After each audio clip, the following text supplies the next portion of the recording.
Hello, this is Sebastian Erich from the CloudScale-Project. In this video I'm going to show you how to use the CloudScale Analyzer for identifying scalability problems. Therefore, we introduce a scalability problem in the ScalDML model we created in the previous screencasts. Afterwards we re-execute the analysis of the system and investigate the issue. Okay, so let's go back to our Project Explorer where we see the model files. I will close all the diagrams I have opened here. To introduce the scalability problem into our model, we will first change the usage model. So we open the usage model diagram and we will alter the closed workload now to an open workload where more and more users will arrive. So we delete this closed workload by pressing delete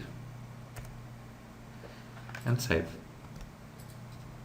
Afterwards, we now add an open workload to our home interaction usage scenario. For open workloads, we have to specify inter-arrival times. This is the frequency where users arrive the system. Let us double-click here and specify 1000 as inter-arrival time.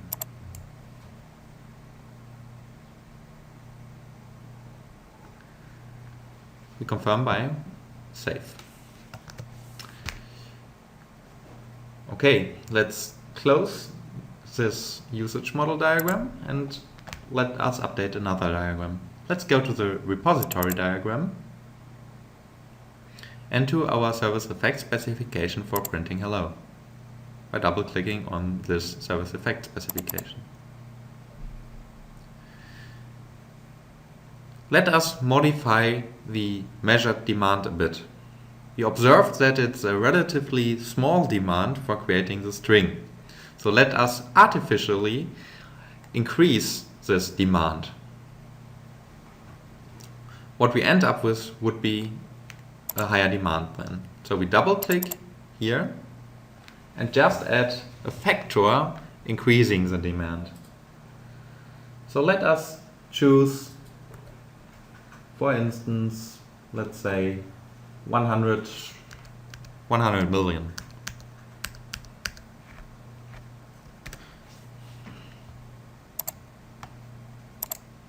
Okay? So we now artificially increase the demand of this CPU demand, and I would now expect that the CPU is much more utilized per request. So I confirm now by OK. Save. And I can now close this diagram. The final modification we make is in the resource environment. So I double-click on the resource environment diagram and I now decrease the CPU processing rate. So I double-click on the processing rate and decrease it from 2.67 GHz to 1.67 GHz. So now we assume we have a slower CPU in our application server. I confirm by OK and save the diagram. And I also can close it. Now let us now rerun our analysis we conducted in a previous experiment. For that, we go to our run configurations and rerun the analysis. Again, the workflow engine starts and executes the simulation.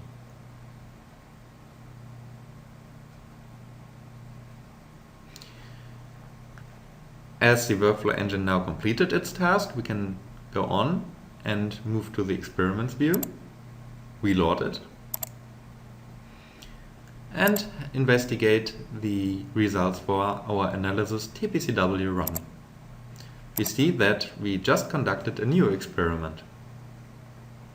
We open this experiment and have a look at the response times for the total, for the home interaction usage scenario, so the total response times found in our system. We double click on these response times and let's view them in a time series. Now, the results or the analysis results changed for our system.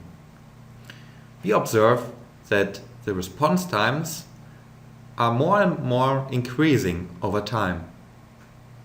This indicates that our system is in an overloading situation and cannot cope with the amount of users approaching our system. Therefore, we have some scalability issues in our system. We can confirm that our system is in an overload situation by investigating the utilization of our servers. As we only have demand on our application server CPU, it's most likely that the application server is overutilized. Let's investigate that by double-clicking on the utilization of the application server CPU. Let's have a look at the utilization pie chart now.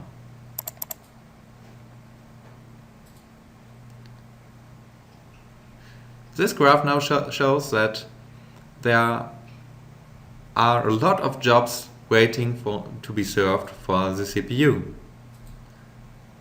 Below in the legend we see that there is a case where 323 jobs are waiting, 107, and so on and so on. There's basically no time when the CPU is idle or when only one job is waiting for a job to be served. Therefore, we have a clear overloading situation here, as the CPU is not capable of serving so many approaching users, at least not at its current speed. How to cope with these issues now? For that, we go back to our Project Explorer.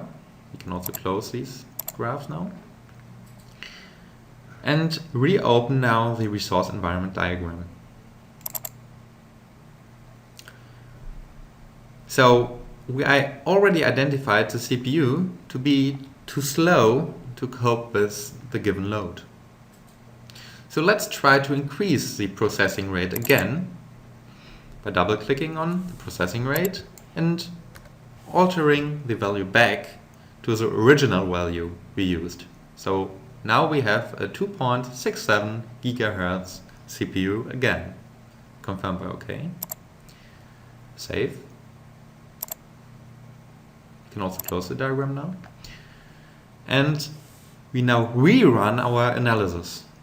So basically, that's now a what-if scenario. So what if we make the CPU fast again? Is our system then scalable?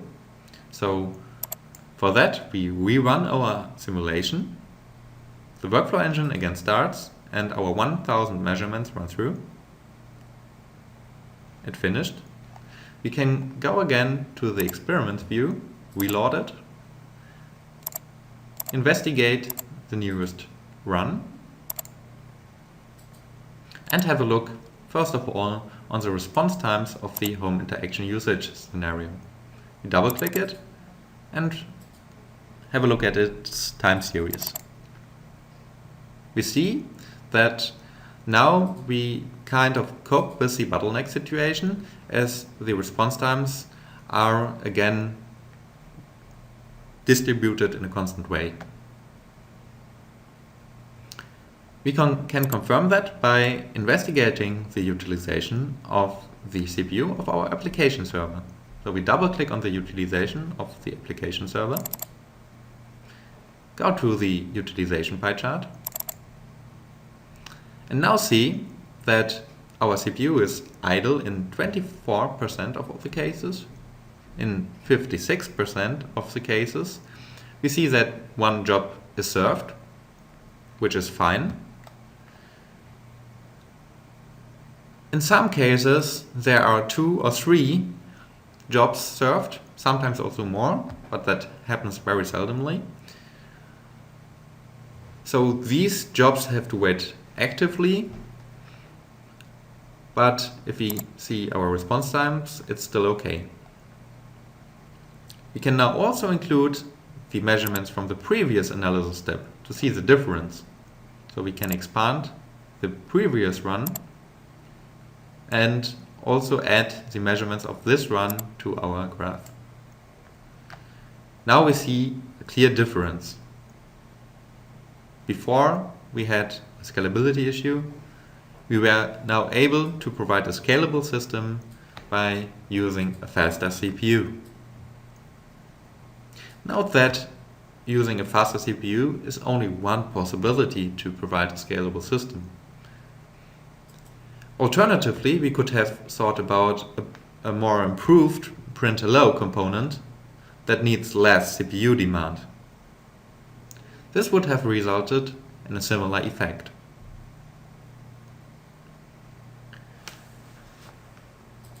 This is the final screencast of the first screencast series of the CloudScale Analyzer. You should have learned how to come to a complete ScaleDL instance, including the measurement for appropriate service demands. Furthermore, you have learned how to conduct an analysis with the CloudScale Analyzer and how to use it for detecting scalability problems.